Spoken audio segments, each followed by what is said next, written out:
With Hikaru finally meeting Ruby as of the most recent chapter in Oshi no Ko, it's clear that Hikaru is finally ready to start making some moves.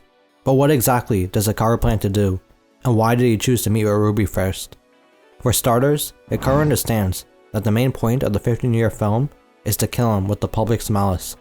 Although it's not 100% clear, Hikaru's talk with Kaburagi in chapter 138 and his mention of Kaburagi being ill-mannered by still calling him Boy A makes it seem like Hikaru believes Kaburagi is the one trying to bring him down. What's interesting here is that Hikaru accepts that something like this was bound to happen. When Hikaru says it's time to pay the piper, he basically means it's time to face the consequences of his actions. Hikaru seemed to take satisfaction in killing the brightest stars in the entertainment industry, like killing Yura Karayose, who was the most popular actress in Japan at the time.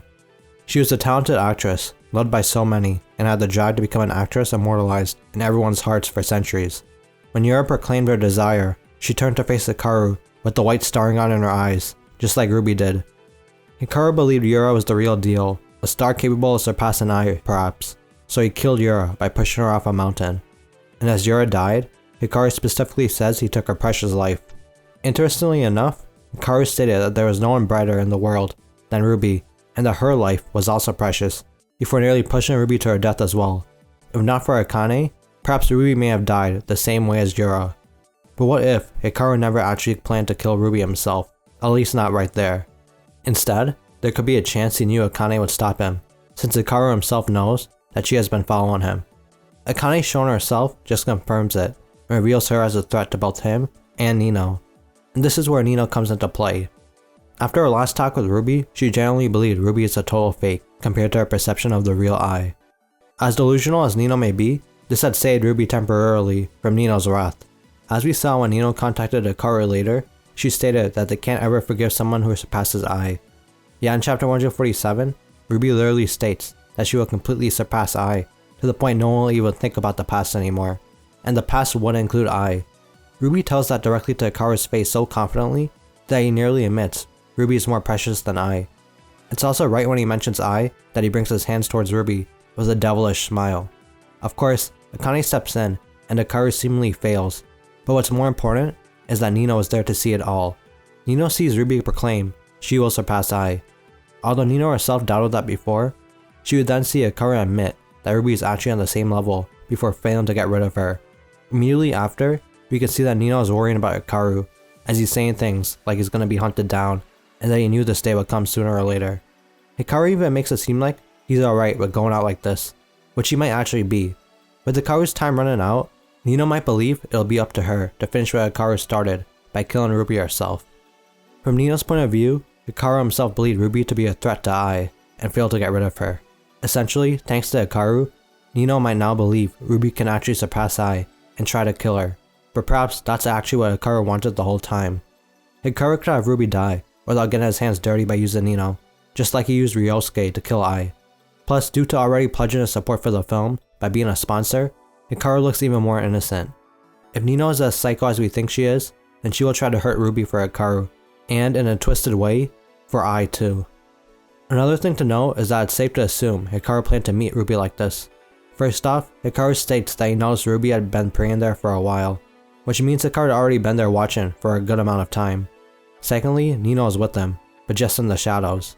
Perhaps Hikaru wanted to come speak with Ruby himself to confirm what Nino had said. We've already seen Ruby and Hikaru cross paths at the grave once, so it's safe to assume he knows she shows up there often. Maybe Hikaru even knows her schedule by now, assuming he was never detected by Ruby, which I believe that would be the case. At the end of chapter 147, Hikaru admits he doesn't mind running like this, but insinuates he'll do something before that. Perhaps his last act will be to have Ruby eliminated, which could be foreshadowed with the way the chapter ended, showing Ai's death in the movie, and it was Ruby who was playing that role. History may repeat itself, but I also want to discuss briefly the possibility of Ruby actually knowing she was talking to Hikaru all along. She may not have realized at the start, but Hikaru himself mentioned that he saw Ruby had been praying for a while, which also means Hikaru had been watching her the whole time. If Ruby realized that, she should have been at least a little suspicious.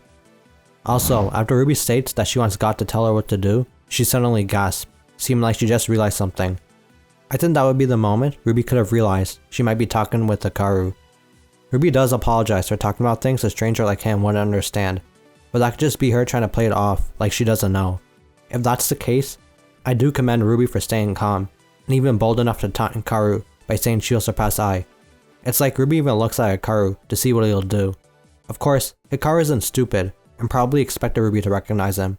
He probably knows Ruby enough to assume she'd reveal her true feelings if she was asked the right questions, or if she was around the right person to bring it out of her, like Hikaru. That also leads back to my previous point. Hikaru is the one who asked to hear Ruby's true desires, but perhaps Hikaru's main intention was for Nino to hear that as well, pushing Nino to act. This all leads to Hikaru's final goal. He killed Yura, which led to Ruby getting the role of Ai. He sponsored the movie, making it seem like he's supporting it. He figured out what Ruby's true goal was, and then he confirmed Akane is following him. With that said, it's really seeming like Hikaru has accepted his fate, and will willingly descend into hell as long as his full story is shown and immortalized forever. Having the twins cast in the movie as Ai and Hikaru could have also been his hope all along. That could be another reason why he got rid of Yura too. Kaburagi might have warned Hikaru about the film in advance, and who was probably going to play Ai. This might sound out of nowhere, but if you remember, Hikaru did say he was indebted to Kaburagi. It could be for the information Kaburagi might have given him about the film. Then Mina and Yura at the bar could have been a way to gauge her interest for the film. Yura would have taken the role once she realized the potential of that film, so she was eliminated, opening up a spot for Ruby to eventually play the role of Ai. Then, Ruby ended up surpassing even Hikaru's expectations, which may be a good thing for the success of the film, but not for Ruby's life. Back in chapter 123, the Crow Girl warned Aqua that he made a bad move by allowing Ruby to fly high again, which ended up putting a target on her back. If Aqua is actually playing 5D chess, then baiting Hikaru to act by using Ruby was his plan all along. But Hikaru has been in the game long enough to know exactly that too. Hikaru might have taken the bait by encountering Ruby, but actually set up his own plan through Nino. It's kinda complicated, I know. I'm sure we'll get a lot of answers in the next chapter, like if Ruby knew, and if we're lucky, Hikaru's true agenda. But yeah, I had some thoughts brewing in my head after this great chapter, and I wanted to share it, so let me know what y'all think in the comments. And as always, thanks for watching. Please drop a like and subscribe if you enjoyed the video. I got some more historical content too that you can check out. Peace.